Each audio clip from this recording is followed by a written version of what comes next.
안녕하십니까. 자, 이번 강의는 페이지 96페이지 챕터 1 해가지고 소송의 주체 할 차례죠.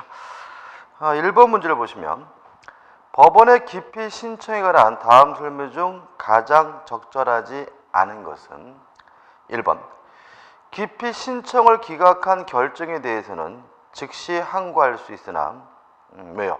받아들이지 않았으니까요. 그죠?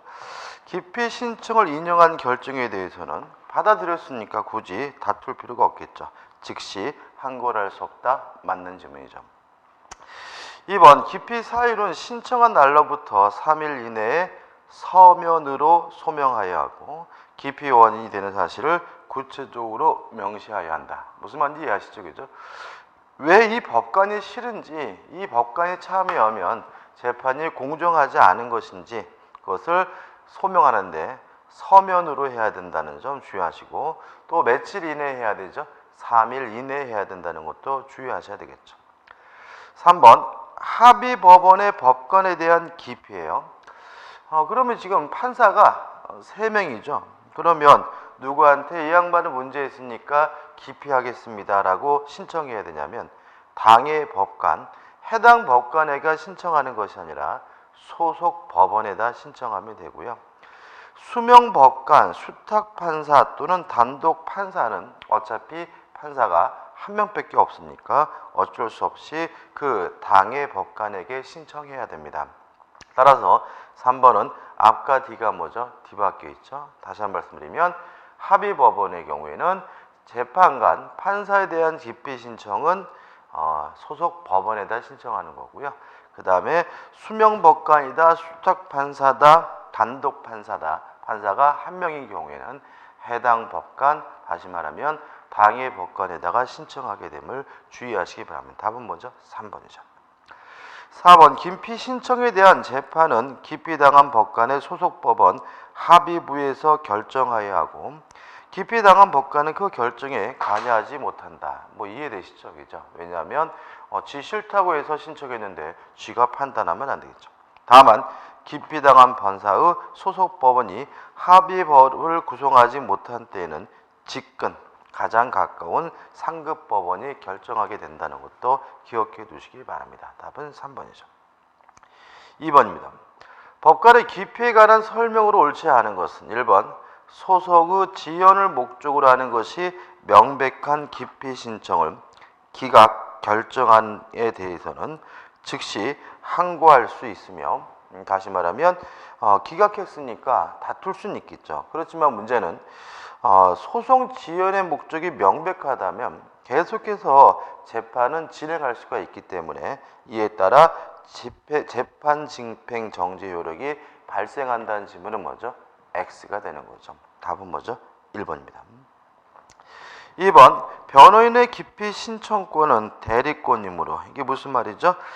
피고인의 권한을 변호인이 뭐죠? 대리해서 행사한다는 거죠. 다시 말하면 변호인의 고유 권한은 아니죠. 따라서 피고인이 기피 신청권을 포기한 때에는 변호인의 기피 신청권도 소멸한다는 질문 맞는 질문이고요. 3번 기피 신청에 대한 재판은 기피당한 법관의 소속 법원 합의부에서 결정하여야 하고 기피당한 소속 법원의 합의부를 구성하지 못한 때는 어디죠? 직근, 가장 가까운 상급 법원이 결정한다는 거 기억해 두셔야 되고요. 4번 합의 법원의 법관에 대한 기피는 누가 어디에다가 그 법관의 소속 법원에, 단독 판사에 대한 기피는 당의 법관에게 신청하여야 하고 기피 사유는 신청한 날로부터 3일 이내에 서면으로 소명해야 된다는 질문도 맞는 질문이죠.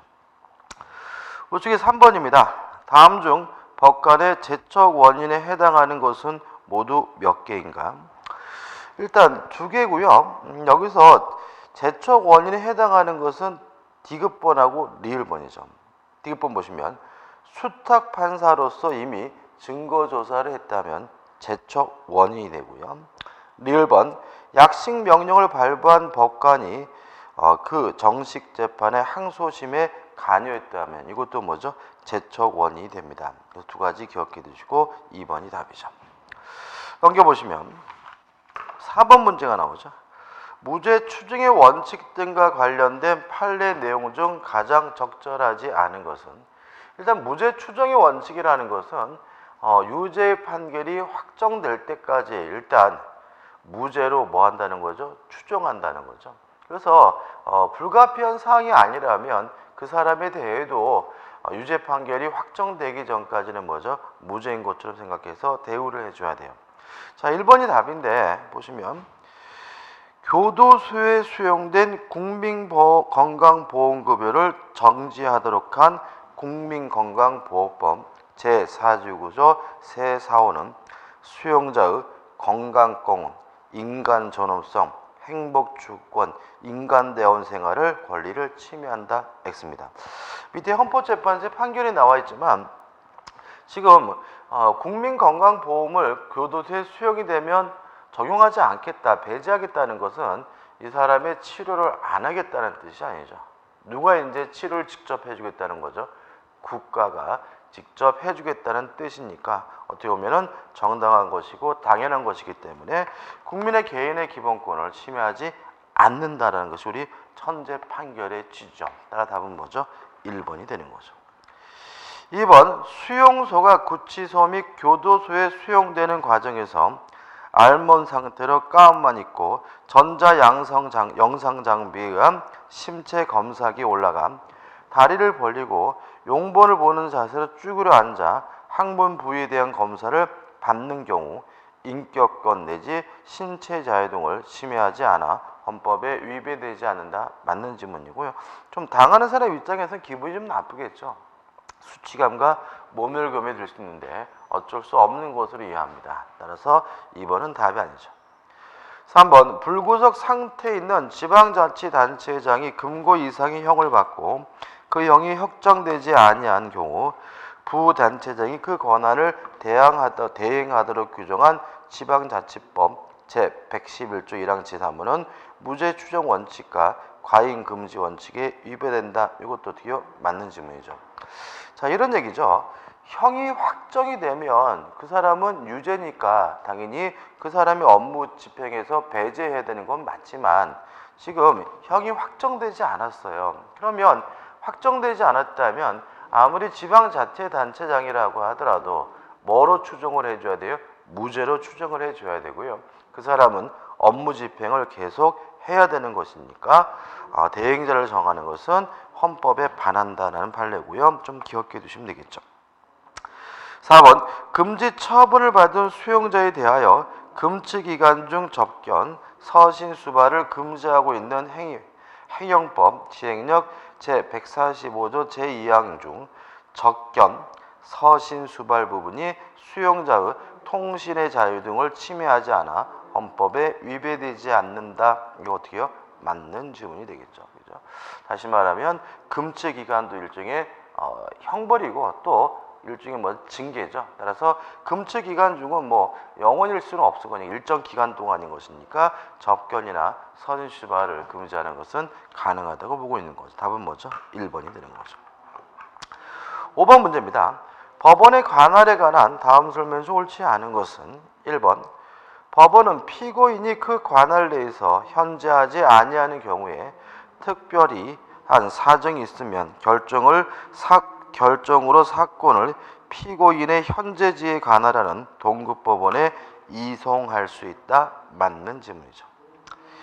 2번, 사물 관할은 같으나 토지 관할 달리하는 수개의 제1심 법원들의 관련 사건이 계속된 경우에 그 소속 고등법원이 같은 경우에는 그 고등법원이, 그 소속 고등법원이 다른 경우에는 대법원이 위 1심 법원들의 공통된 직급 상급 법원으로서 토지 관할 병업 심리 심청 사건의 관할 법원이 된다. 맞는 지문이고 좀 기억해 두셔야 합니다. 3번, 동일 사건이 사물 관할을 달리하여 하는 수개 법원에 계속이 됐어요. 그러면 예를 들어 가지고 만약에 동일 사건이 사물 관할이 같은데 여러 개의 법원에다가 공소가 제기됐다 계속이 되면 가장 먼저 공소 제기받은 법원이 그 재판의 관할이 되죠. 근데 이 경우에는 사물 관할을 달리합니다. 따라서 먼저 공소 제기한 법원이 심판하는 것이 아니라 단독부와 합의부 두 가지 사물관행이 다른 경우에는 합의부 재판부가 재판을 담당해야 되기 때문에 이 3번은 뭐가 되죠? X가 되는 거죠. 다시 한번요.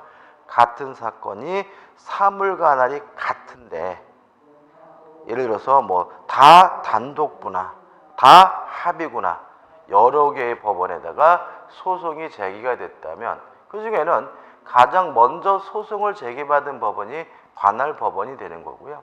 근데 만약에 사물관할이 달라요. 다시 말하면 한 법원은 합의부에, 한 법원은 단독부에 이렇게 소송이 계속됐다면 그때는 먼저가 아니라 먼저 합의부 법원이 관할 법원이 되기 때문에 3번은 뭐가 돼요? X가 되죠. 단, 각 법원에 공통되는 직근상급법원은 검사 또는 피고인의 신청에 의하여 결정으로 뒤에 공소를 제기받은 법원을 심판하게 할 수 있다. 요 단서도 뭐가 돼요? X가 되겠죠. 다시 말하면 선우가 중요한 것이 아니라 합의부의 관할이 됩니다. 4번 토지 관할을 달리하는 수개의 관련 사건이 각각 다른 법원에 계속된 때에는 검사 또는 피고인은 공통되는 최근 상급 법원에 병합 심리 신청을 할 수 있다는 지문은 맞는 지문이고 기억해 두시기 바랍니다. 자, 넘기셔도 이제 6번 문제가 나오죠.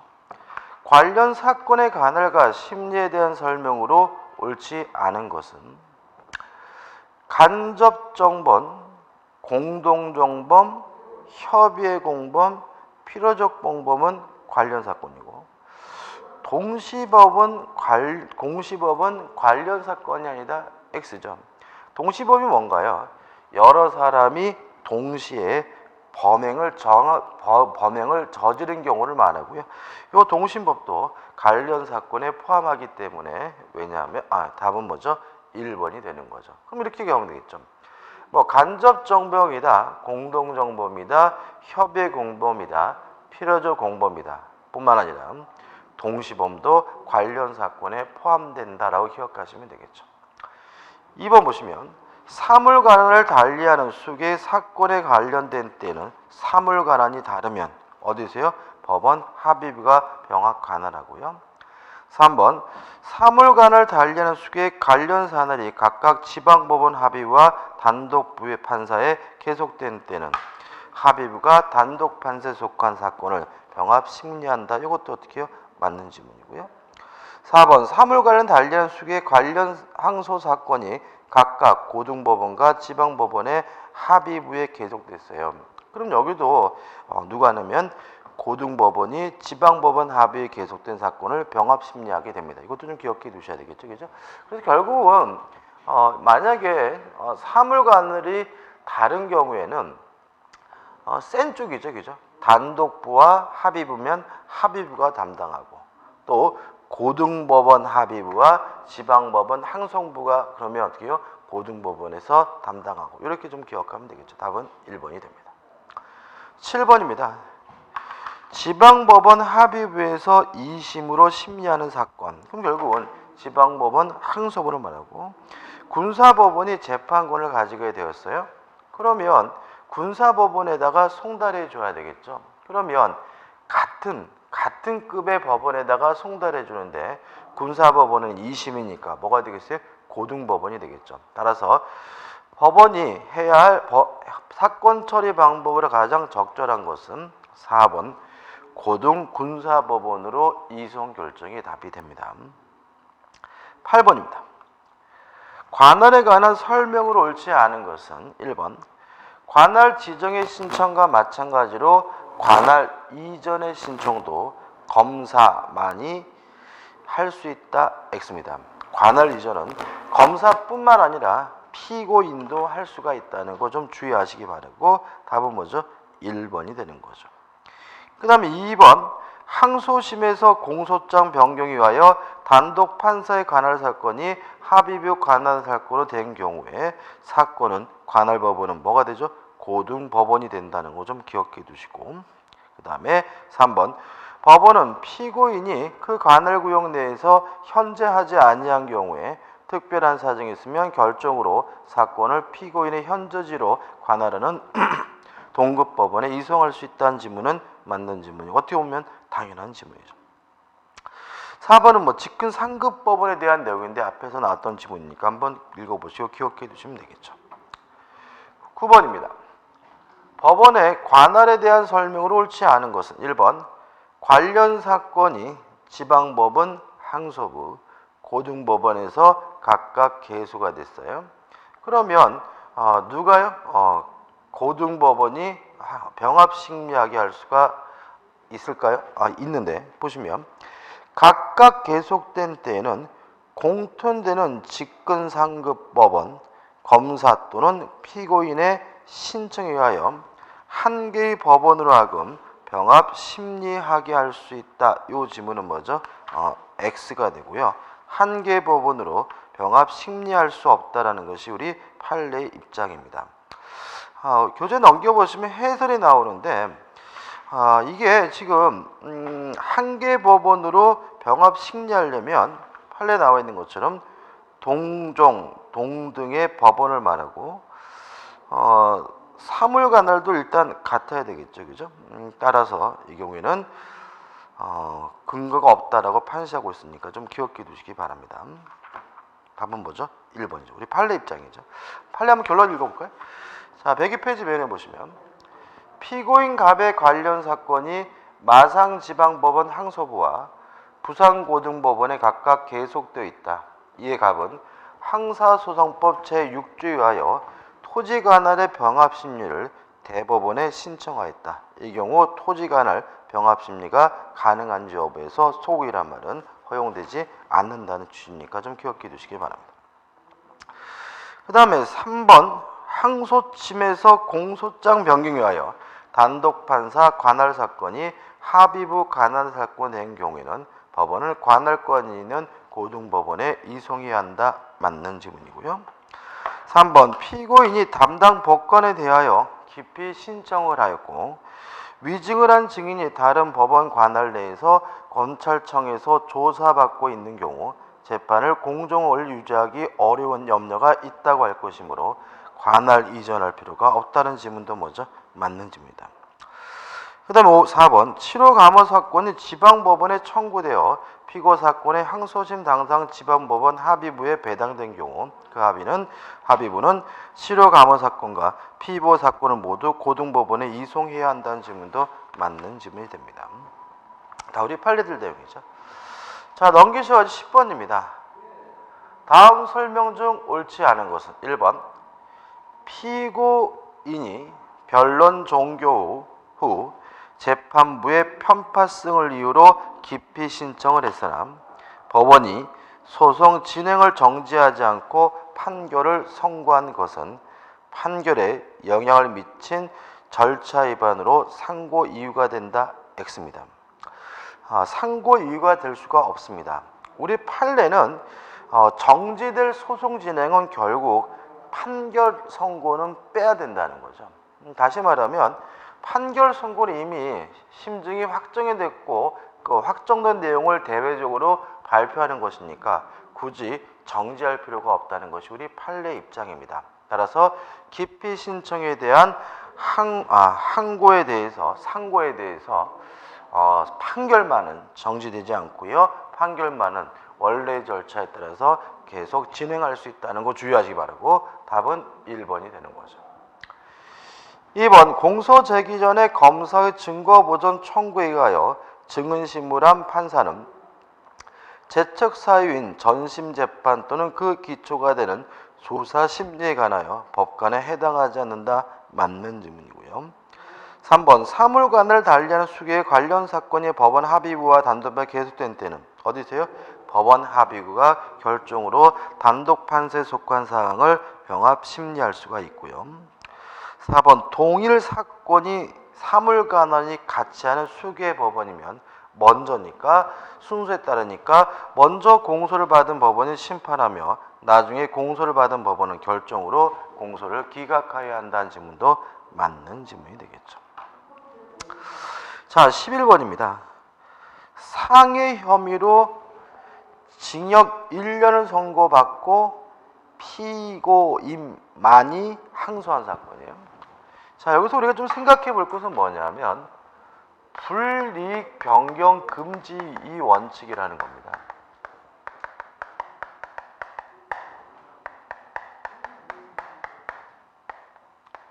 자, 1심 재판이 끝났는데 불만이 있어서 문제가 있다 생각해서 항소를 했더라도 그 항소 재판부는 원심의 판결을 불이익하게 변경할 수는 없는 거예요. 예를 들어 가지고 1심에서 1년형을 때렸는데 항소법원에서 2년형을 때린다, 이거는 안 되거든요.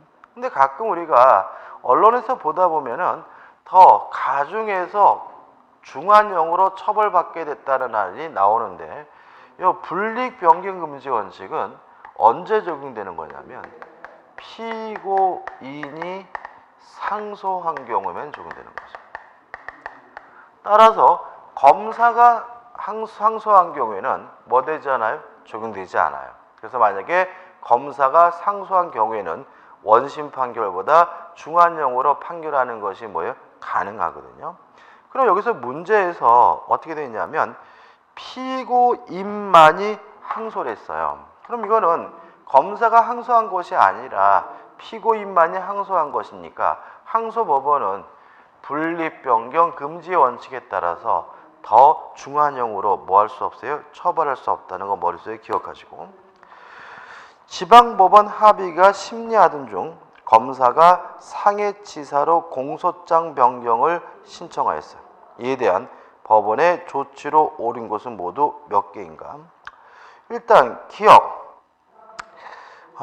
공소장 변경 신청을 기각해야 한다. X. 피고인만이 항소를 했다 하더라도 검사의 공소장 변경 신청은 받아들여야 합니다. 이 니은번, 상해와 상해치사는 사물관란을 달리하므로 공소장 변경을 허가할 수 없다. X 있어요. 사물관할이 다른다 하더라도 공소장 변경 가능하고요. 디귿번, 공소장 변경을 허가하고 사건을 관할권 있는 고등법원으로 이송하여야 한다까지는 맞죠. 약간 이해되시죠? 그죠? 그러면 고등법원에서 공소장 변경이 됐으니까 더 중하게 처벌할 수 있느냐? 그럴 수는 없습니다. 따라서 리을번, 공소장 변경을 허가하면 항소시면 징역 1년이 넘는 선고를 할 수 있다라는 질문은 뭐죠? X가 되죠. 따라서 옳은 것은 디귿 하나이기 때문에 답은 뭐죠? 1번이죠. 다시 한번 정리해드리면 피고인만 항소를 제기했더라도 일단 검사는 공소장 변경을 하는 것은 가능해요. 그렇다 하더라도 불이익 변경 금지의 원칙에 따라서 원심 판결보다 더 중한형으로는 처벌할 수 없다는 거 주의하시기 바랍니다. 답은 디귿이죠. 자, 넘기시면 이제 12번 문제가 나오죠. 검사의 권한 내지 지위에 대한 설명으로 옳지 않은 것은 1번, 검사는 공익의 대표자로서 실체적 진실에 입각한 국가 형벌권의 실행을 위하여 공소 제기와 유지를 할 의무뿐만 아니라 그 과정에서 피고인의 정당한 이익을 옹호하여야 할 의무를 진다. 맞죠? 이렇게 검사는 이중적 지위를 띠죠. 2번, 공소 제기 전에 피고인을 피의자로 조사하였던 검사의 법정 증언이 피고인의 진술을 그 내용으로 하는 것인 때에는 그 진술이 특히 신빙할 수 있는 상태에 행하여졌음이 증명된 때에 한하여 이를 증거로 할 수 있다. 이것도 어떻게 해요? 맞는 질문이죠. 3번, 검사의 공소권 남용으로 보아 공소 제기 요력을 부인하기 위해서는 단순히 직무상의 과실에 의한 것만 부족하고 적어도 미필적이나마 어떠한 의도가 있는 자의적인 공소권 행사를 해야 한다. 맞는 질문이고 또 우리가 앞에서 본지 나왔지만 꼭 기억해 두셔야 되겠죠.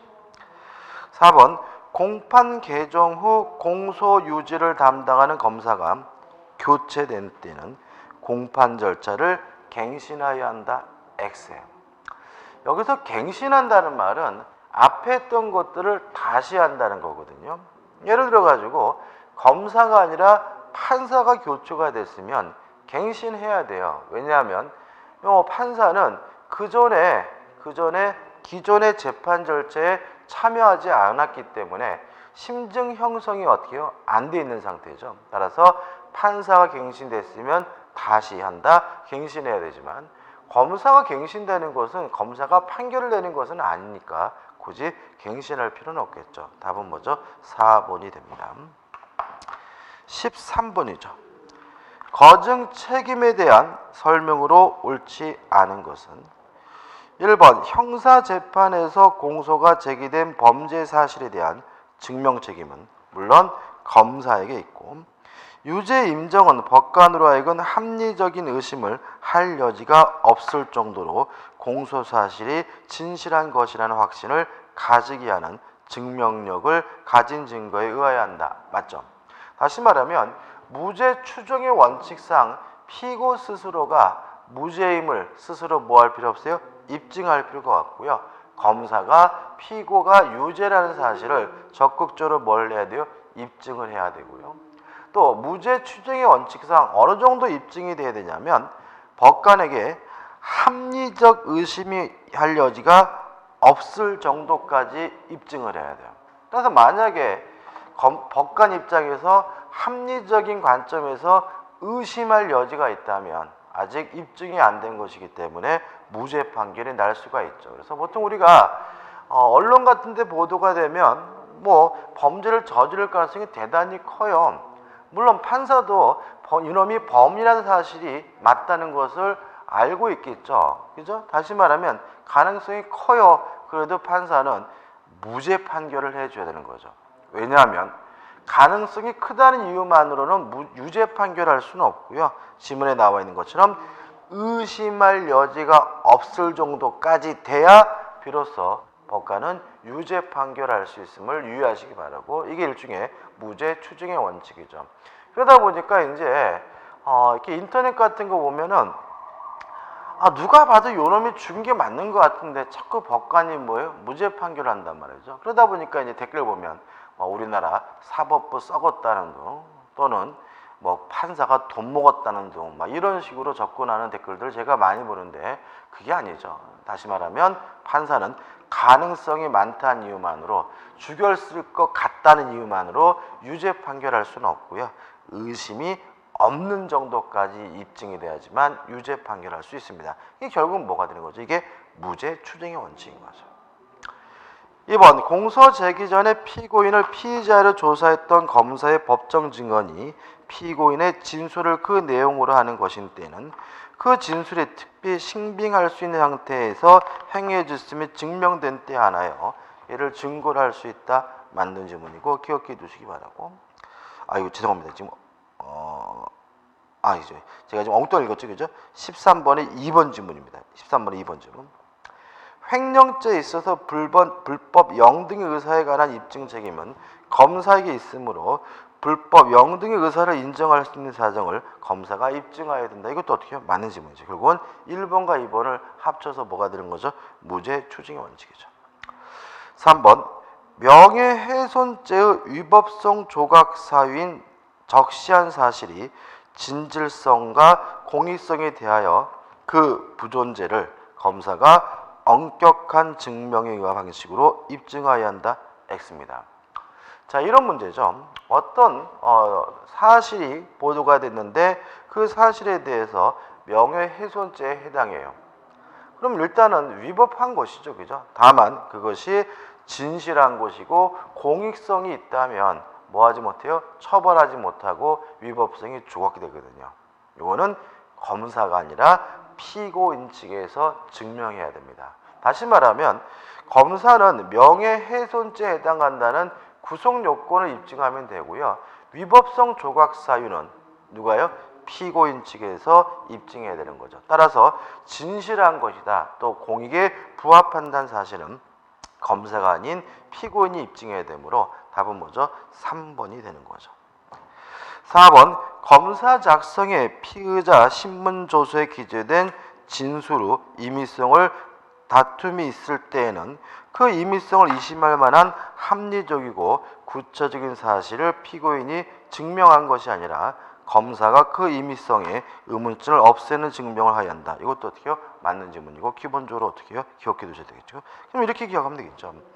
1번, 2번, 4번 합쳐가지고 피고는 무죄임을 추정받으므로 피고가 유죄라는 사실을 누가 입증해야 돼요? 검사가 입증해야 되고요. 또 어느 정도 입증해야 됩니까? 합리적 의심을 할 여지가 없을 정도로 입증이 돼야 되고요. 다만 명예훼손죄에서의 진실성이나 공익성과 같은 위법성 조각사유는 누가요? 피고인 측에서 입증할 책임이 있다는 거 기억해 두시면 되겠죠. 자, 이번 강의 여기까지 하고요. 다음 강의 때 이어서 들어가도록 하겠습니다. 감사합니다.